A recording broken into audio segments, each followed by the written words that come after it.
I'm speaking in good faith with a new friend of ours who does not live that far from Disneyland, which probably isn't what controls your life, but those of us who know where Irvine is, that some of us that comes to us to mind even before other schools or anything else.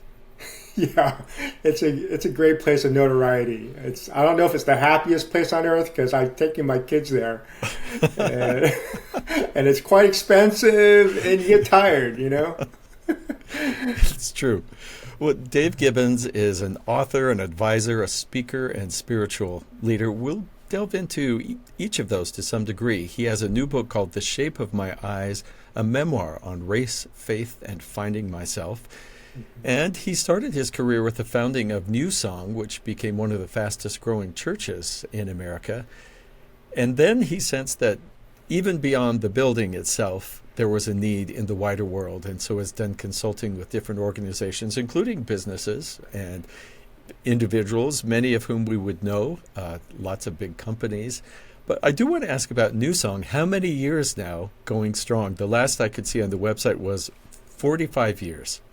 Oh, well, actually, it was 30. It's been 30 years. I think about 45 years of maybe ministry, but 30 years. Maybe they were celebrating you personally for. Right. That's probably what happened. Well, you've created a program that talks to people about how to become the best versions of themselves and talk to lots of different world leaders, company presidents and directors, as well as even Kobe Bryant. I think that must have been a very fun interview. It was. I wonder if I could ask just a little bit about your origins in faith. And is that something you grew up with or acquired later? Yeah, well, I was introduced to it like in fourth grade. And my uncle was a Baptist pastor. And he came from the fire and brimstone side of things. And so I remember just being scared all the time. So besides, between hell and then what they talked about theologically was the rapture, where Jesus would come back again. And then they believe this period of what they call tribulation. I was just terrified all the time. So, but that's how I was introduced to the whole Jesus God thing. So somewhere along that journey, it sounds like something changed, or you found a more comfortable connection somehow. Yeah. I don't like to say I'm religious anymore. I'm more spiritual, and spiritual me being about meaning, purpose, significance, and transcendence. And what I found out about God, because I was really curious about Him, because it provoked me as a young person. But when I was seeking answers, I went to seminary, I went to, grad school to study theologically different religions and philosophies, and I saw Jesus totally different. That's why I believe all religions respect and honor him, at least as a great man or a prophet or a son of God, because he was a man of grace, forgiveness, gentleness, humility. Quite different than how maybe the world defines greatness. I wonder if I could ask, what prompted you to start writing your memoir? Yes. What prompted me to start writing my memoir, I was on a trip wanting to write another book. And I had started this other book and was excited to present that to the publishers. In the midst of it, I've had this epiphany. I go, why don't I just write about my life? Because I've never just written about my life. Because as you get older, you start reflecting a lot more. And I found myself not so focused on the future or the past, but being much more present now as an older man. And so I said, I think I need to investigate more of my life and dig into it. Because I had been more surface level with it. And I think the catalyst before I went on this trip to start the writing of this, it was an encounter with a brain doctor, and he had done a scan of my brain, and then when he showed it on the screen in his office, he said, "Do you see those 4 pink dots? And it's like a diamond-shaped dots." And I go, "Yeah." And he goes, "Dave, that's what we call classically PTSD. Wow. And so I started thinking, I don't know if I ever had trauma. I never defined it as such, because I thought of Vietnam veterans or people involved in the Iraqi War, but I never thought as someone like me. But then I look back at my life and I said, oh, I think my mom's and dad's divorce, and then my mom's death from a hit and run accident when I was in high school or college. Those were traumatic for me. And then even potentially, my mom's stories that I didn't even know about. I was thinking there's so many stories I don't know, so maybe there's something epigenetically where they say, just like there could be physical characteristics passed on through the genes, so can maybe traumas. So I said, I think I should explore this and not just gloss over it. So you sit yourself down, you start writing about your life, and especially I'm thinking someone investigating something they might consider as traumatic, even as you say, kind of after the fact. Mm-hmm. Do you feel like you learned a lot, or was that, how did you feel inside putting things down on paper like that? For some people, that would be visiting maybe unpleasantness they wouldn't want to put down. Well, it exposed a couple of things. I think once exposed my own compulsions, where I was taught to be a visionary leader. And, so I was always about vision, and I was called a futurist. And so I think I took pride in the fact that I could forecast things. So whether I was investing or whether I was looking at movements or cultural shifts, I felt like I was good at that. So I think I had such a focus on that I never was present. And so what emerged from this was this becoming present more with people, which is sad because I've been involved with the people business all the time. And I think people would say I'm a good listener, but I don't think I was fully there. A lot of times I was always thinking about the next.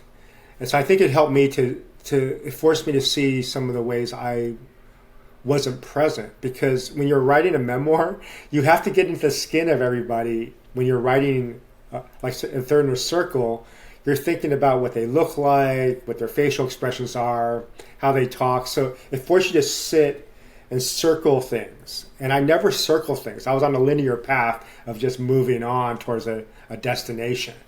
And so it was a beautiful awakening for me to be much more of a person of marination, where I'm sitting in a space, absorbing, awakened to what's going on in a room. And then secondly, I think, Stephen, it was about the healing that I think I needed. I don't think, because I glossed over things and was future oriented, I never really understood the nuances of the pain and how it maybe affected me, my parents, or my family, or others.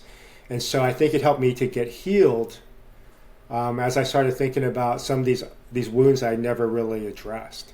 Mm-hmm. As you look back, because you include faith as one of the elements in this, how did faith help you through some of that trauma as you looked back? Was that a helpful thing?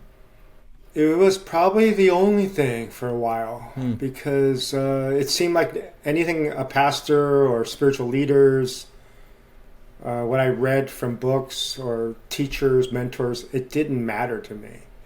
But then there's moments where I felt connected to God, and in that connection, I felt like He saw me and He understood me, and that He gave answers to me that I don't feel anybody could give to me.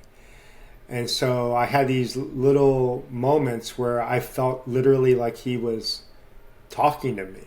And it sounds kind of weird to some maybe, but I don't think I heard clearly an audible voice, but there was clear, distinct languaging to me. I think there's so much that gets spoken, like with pictures. There's words can't describe it, but He's speaking to you. And so I felt His presence. I felt Him speaking to me. And I think in those moments, I felt like I knew He was with me, And I knew that he was going to be with me in the future. And so I didn't have to fear. Well, that's very beautiful. Thank you. When you work with people who've experienced trauma, I mean, they may have a religious background, spiritual background, or not. Mm-hmm. For those who do believe in God or some higher power, mm-hmm. the question often with traumatic experiences would be, how did God let this happen? Mm-hmm. And then this interesting experience you've talked about of saying, and yet I knew he was with me. That seems like sort of a paradox of a believer's life, that we can believe in an all-powerful God, and yet part of the way things are set up is that we will experience different things. Could you comment on that when you work with people or for yourself? Yeah, I think the why question is a normal one. You know, Uh-huh. it's hard for us to understand, and I don't know if I still understand completely why certain traumas, certain events happen in any of our lives. So I don't try to argue that piece. Mm-hmm. You know, I think from the Eastern perspective, suffering is normative. It's a part of our life. It's embraced. And so in the Western world, we're just trying to get out of it all the time somehow. And so I think I've taken a different perspective where suffering's normal. How do I exist in it? So instead of the why question, it's like, why not me? Because it happens to everybody. And then second, the next part of this then is, well, what may be its purpose? And because it seems like if there's a higher power, it wouldn't just be random that he may permit suffering or things to happen. And so potentially there's maybe a purpose in it. And I had this really unique moment, Steve, where I felt I saw the continuum of pain, where I saw how the first stage usually is like shock when you're in pain, when some pain comes or trauma. The second stage is like, oh man, I wish this was over. I can't believe it's happening. You know, so there's this disorientation. You're wanting to get it over with. And then somehow it doesn't go away, so you endure it, because pain tends to be longer than you want it to be, and much more costly. And so you have to learn to endure, and that's what you hear people always say. You have to be purposeful and persevering. But that still didn't satisfy. And then there's this moment where there's suffering that wasn't going away in my life. And I said, if it's not going away, then why is it still here? And then I said, oh, maybe it's joy. Maybe that's the gift in the midst of suffering. Can I have joy no matter what the circumstance? Because there was a unique passage I was reading in the sacred literature, or some call the Bible. And I was reading this text, and it said about Jesus, who for the joy set before him, he endured the suffering and the shame. And I said, wow, there was a gift in the suffering. It was joy that helped him carry it through it. And I said, that is beautiful. So I said, God, okay, so no matter what's happened around me, can I have that as a gift? Whatever's talked about here. And so that's what I started living out, is saying, I'm going to pursue that gift of joy no matter what my circumstance is. When you work with people who maybe haven't seen the joy yet as a possibility, if you show them that, is that helpful to people to sort of accept the reality and kind of move through to joy? I don't know if it's helpful for some. I think it depends upon who the individual is, because if you're in the middle of a crisis or trauma, no matter what you say usually doesn't matter. And so it's just about being with them, and it's just being present. And so I think it's an art. You have to kind of read the person, the situation. But I do think when they're ready to receive data or receive wisdom, or they can see historically there's a pattern to pain. And there's, this continuum of pain. I drew out this illustration where commonly people cover up their pain. That's the first step. We anesthetize it.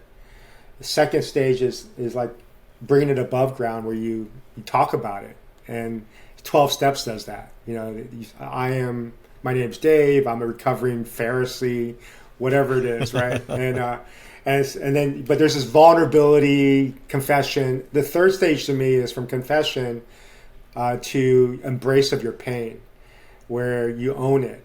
It's not leaving you. It's like a scar. And so that's a healthy place where you're not denying it. You're embracing this part, this dark side of you, or this hard side of you.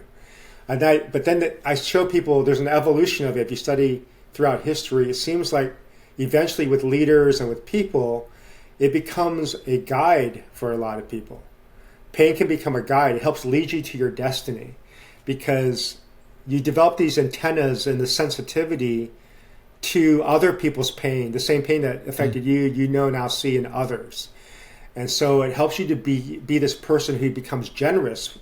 And we know that generosity to others brings back generosity to you.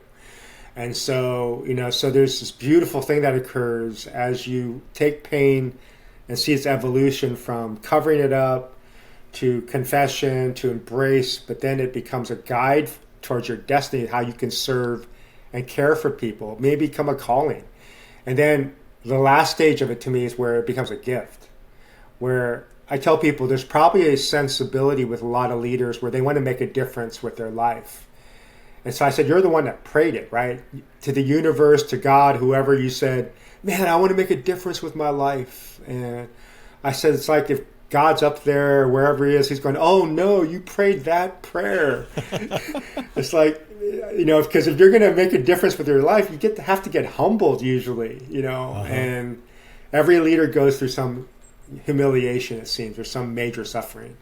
I wonder if I could just ask about Newsong. You call it a third culture community, and I wonder first if you can talk about that, and then I have maybe some follow-ups. Yeah, I felt like as a young person, I never fit in. My parents were white. My dad was American. Culturally, my mom was Korean. And so whether I was in America or later into Korea, I never felt at home. I always felt like an outsider. Mm-hmm. So I found out, as I did research on this, that this is called third culture. That diplomats' kids and missionary kids would go to other countries and never would feel at home where their parents were working in this other country. And then when they went back to the the country of origins, they also didn't feel at home. So they call them third culture kids. So kids that always felt like misfits culturally. And I started thinking about this. I go, oh, wait a second. This is like another large segment of the population that's going to grow in the world. So I wrote about this like 30 years ago. When I started seeing the initial studies on it, because someone started writing on it, but then I started expanding it. And I started thinking, third culture, and this is my definition, is the mindset and will to love, learn, and serve in any culture, even in the midst of pain and discomfort. And so if I were to make it very short, I would say it's in two words. It's painful adaptation. And if it's one word, I would say third culture is adaptation. And for companies, I tell leadership, I started saying this 20 years ago. I said, this is actually the type of leader you want for your company. You want a third culture leader. And when I thought about it theologically, I said, this is God himself. Because Jesus was both like heaven and earth. Uh-huh. He was divine yet fully human. And I said, these are the great leaders who are very transcendent. They can be very abstract and seems ethereal. They're like in another world, yet they're so human and you can connect to them. So these are third culture leaders. I'm curious because it sounds like you've lived in the U.S. You've also spent time living in Korea. So even if you go to congregations of the very same faith, how do they sit? Do they sit differently in the culture? Do they feel different? Or do you feel like, yes, this is kind of a spiritual home I recognize, or does it feel different in a different place and language? As a third culture person? Yeah. It always feels different and it feels home. Because I think once you embrace like who you are, you're not trying to compare yourself as much. You just learn to, it's like you have a spirit of curiosity and excitement. It's like being at Disneyland for some, right? It's like it's like from C.S. Lewis, The Chronicles of Narnia. It's you're going through this wardrobe, and then if you take that step into this wardrobe that you think is kind of different, suddenly you're awakened to this whole new world. So it's not like, oh man, I don't feel like I fit here. It's like, I can't believe that I'm here. So it's a totally different energy. So it's like what they also say with regard to anxiety or stress. I remember there was this illustration I was told that an Olympic athlete was asked right before she was going to go do her main event by the reporter. She was asked, are you anxious about this moment? This is incredible. You worked all your life for this. And the athlete said, oh, actually, I'm really excited about this. So the same energy that would be one that would cause all this anxiety can be shifted into opportunity and positive energy. So that's how I feel like as a third culture person, and those who are third culture, once they learn to embrace identity, they're totally able to adapt and be fully awakened in this new context. And yes, it's different, but there's also some things that are the same. It's both and that's third culture. It's an and, not either or. I kind of relate a little bit as someone who used to sing and dance a lot in public. This was past years. But people would ask before you're performing, and I said, oh yeah, I always have butterflies. I think that's just part of the process. And they said it helped them when they, instead of saying, oh, I am so anxious, I'm so scared, that they thought, maybe I'm mislabeling, and just what you just said, maybe I'm just really excited about this. And if I choose that as my mindset, it might be a whole different experience. Yeah, no doubt about it. I mean, studies have shown this, and even like personally with the athletes I work with that are high performance athletes, they have the same type of curiosity and excitement about the moment. They're not shying away from it. They're living in that moment. They dream of the moment. And so it's just a totally different mindset, a rewriting of that script. But also, there's a guy named Mihaly Csikszentmihalyi. He's written a book called Flow, and in Daniel Pink's book called Drive, which is a best-selling book that a lot of business leaders read, he talks about intrinsic, extrinsic motivation. But he says that these leaders, they get into a flow state. And so in the studies of flow state, it's when you get in the zone. Mm-hmm. It's when you're not in the future, you're not in the past, you're fully there. And it's like Stephen Curry, every shot he throws up is sinking. Or you see a pianist and they're taking you to the heavens as they're playing. You go, whoa, this is like next level. And they say it's when your inner critic is turned off. And so I think that's the state we're trying to get into. We're trying to get into this flow state where you're just fully in that moment, fully awakened. Thank you so much. You have, with Newsong and with its, I'm guessing, with its founding or later, something that you called a manifesto. Yeah. And I wonder if you could talk about that just a little bit. That was interesting to me.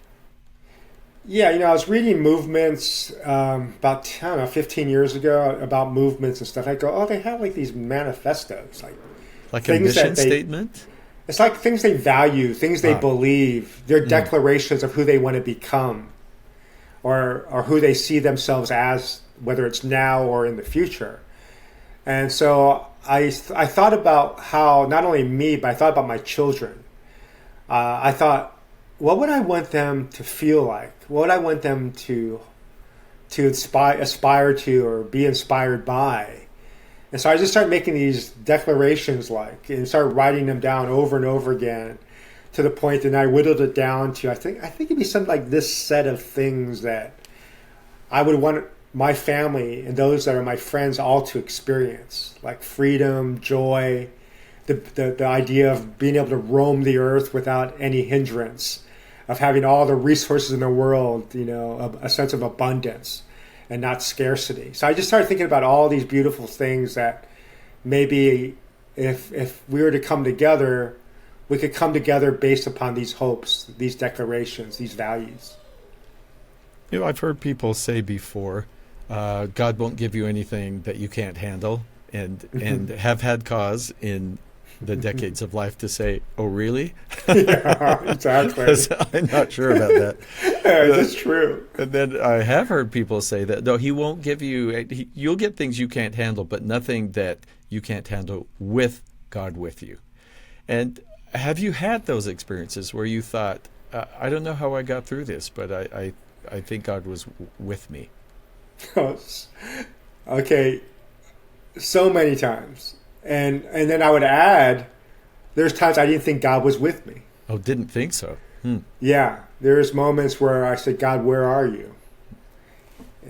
Or God, I don't feel you right now. Yeah. And I don't think that's harmful to even admit, because, when I read the Psalms, in what Christians enjoy reading, or those of faith, maybe of like Protestant faith or Christian faith, they have this idea that, or in the Psalms where David, I think, or when the psalmist, he writes very vulnerably about, like, God, I don't feel you here. But then what's interesting about the Psalms, he always has like a vow of trust at the end somehow, where he lifts it back to the place that he knows is true, but maybe he doesn't feel it's true right now. So but that helped me process to say, I need to admit that right now I don't feel God, because I feel so struck by this trauma or by this tragedy or betrayal or hurt. I just feel numb. And so I think that's important, because I think sometimes we gloss over people's real suffering. And some people never get out of their suffering. And to act like they can just whisk it away is so unrealistic. I'm wondering if the times we don't feel God, but is that the actual moment for faith? Because that seems like that's more of a leap we have to decide to take than if we think, yes, I sense God is with me, I'm moving ahead. I mean, that seems to be faith too, but I think of Mother Teresa and feeling like God had sort of disappeared from her life, and yet she did not stop doing the very works she had felt called to do earlier. That's such a good point. I think you're right, Steve. There's these moments where you just know it's true, but you don't feel it at all. And so you just, the faith is saying, okay, I'm gonna make this movement. I'm gonna take this step, even though I don't quite feel it. And I think that's maturity too. As you get older, you realize that's the differentiator maybe between sometimes being a child and being an adult, is that you just do what's right, or what you believe is right, no matter what. A mother doesn't have a choice sometimes. At 3 a.m, their kid's crying and that needs milk. And so as a parent, you just say, okay, I got to get up.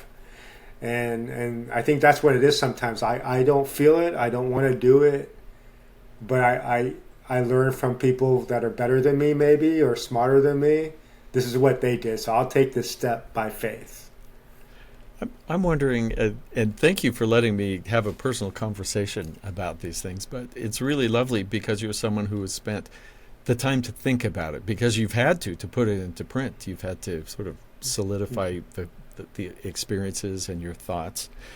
And so how do you sense God working in your life now? And is it the same or different than at an earlier part of your journey?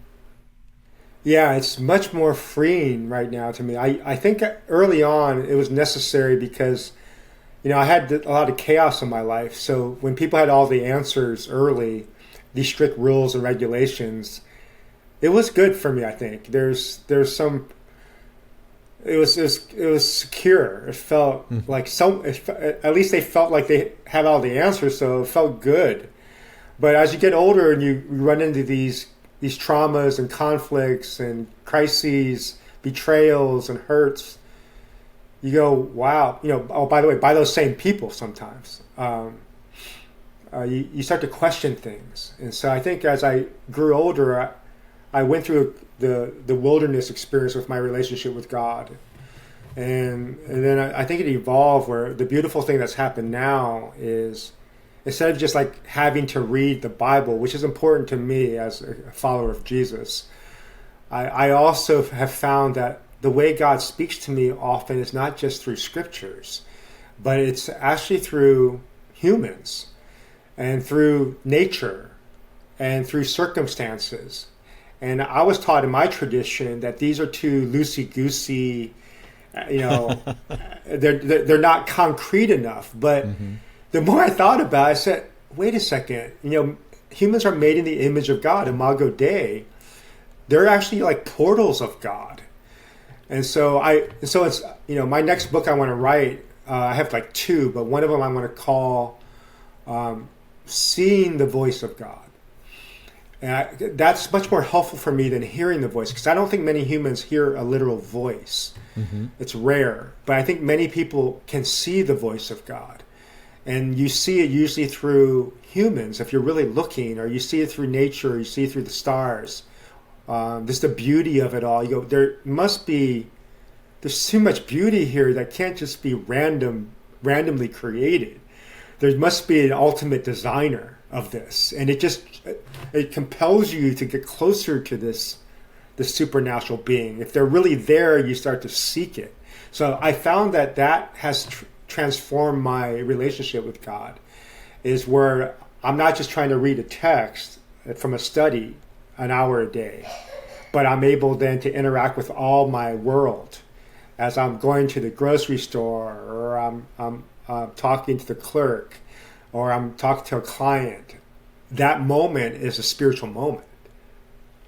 I'm wondering if, because you work with so many clients, and it may in some cases have been a spiritual-based organization. Other times it might have been purely business, or quote unquote. And yet I'm just wondering if the whole idea of loving God and loving your neighbor, I'm wondering, you just talked about seeing the voice of God, seeing God in other people, which sounds very Matthew 25 to me. When did we see you, Lord?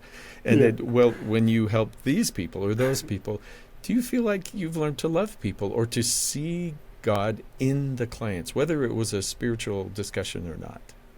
Absolutely. Once you start to, if you really start believing that God's speaking to you through potentially human, there's a different level of respect and honor and wonder versus like judgment, comparison, and trying to manipulate them into some way through your engagement. So it's like you're a student, you're in awe. And so I think it's transformed every interaction for me, from a child or to someone of a different religion, different faith. I respect and honor them all as just humans, and I have something to learn. And there's a beauty to them in the way they even seek their power, their supernatural power. And so I think I've become much more open to how people pursue their relationship with God and where God's taking them. Well, you talked earlier about realizing that there may be a gift of joy even associated with trauma or difficult events. And I really appreciate in speaking with you that I feel that sense of joy coming from you. That's something that you send out. And Thank you. it makes me very happy that you're at that place, but also just to rub shoulders with you a little bit. I'm hoping that's rubbing off on me too, and for our listeners. Is there something that I should ask you about your faith journey that I don't know to ask? Something that would be useful or that you'd love to share? Yeah, something comes to mind. There's this book I read recently called The Fourth Turning, and it really provoked a lot of things in me. And I think there's a couple of sociologists that wrote it, but they did a study on America's its continuum, and it cycles back again. And the first turning is like an institutional formation of organization and rules. The second turn, and this every 20 years in America, they said there's a turn. It's a generational turn. The second is like they start to question like the institution, and there starts to be a slow rise towards individualism. And then the third turn is when there is cynicism that has now crept in, and it is like they are against now, like institutions. The fourth turn, they say, is chaos and destruction and deconstruction. And that's what they believe we're in right now, is the fourth turning. And it seems like a dismal type of thing. But what's great about this is before you go back to the first turn again, to creation and the new, there is a darkness and a void. And so I encourage people, things may seem totally chaotic right now. Every tribe and every person has their own truth. And it's like fake news, true news, economies, pandemics. It's alarming. So no one's ever had to go through this amount of information and data where you're finding out the horrors of our world at a lightning pace. So I say, just realize as you're seeing all the darkness, all these voids, all these things that are confusing, that it's the moment right before creation. So don't lose your head.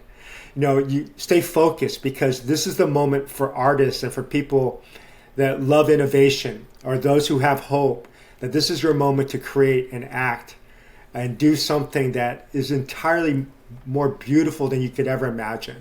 So just think of it not like a new season, but think of it as a new book. The old is past, because again, by the way, if it's a season, it's like, there are elements of the past it's rolling into. But if you're writing a new book, it's like you're closing the old book, you put it on the shelf, you can go back to it if you want, but you're writing a new book now, and even God's writing a new book. You have faith in that, your higher power. He's writing a new book for you. Old's gone, that's on the shelf. Things are being made new. So this is your moment to shine. This is your moment to create. You're not ignoring the pain. It's there. But focus upon having faith in trusting that this next step is about you creating the new you. Thank you so much. Dave Gibbons is an author, an advisor, speaker, a spiritual leader, as you hear. His book is The Shape of My Eyes, a memoir on race, faith, and finding myself. What a pleasure. I'm giving you a little digital fist bump through the screen here. It's been great to get to know you a little bit and to benefit from what you've shared. Oh, you're really easy to talk to, Steve. You're a great host. Oh, great thank host. you. Very easy.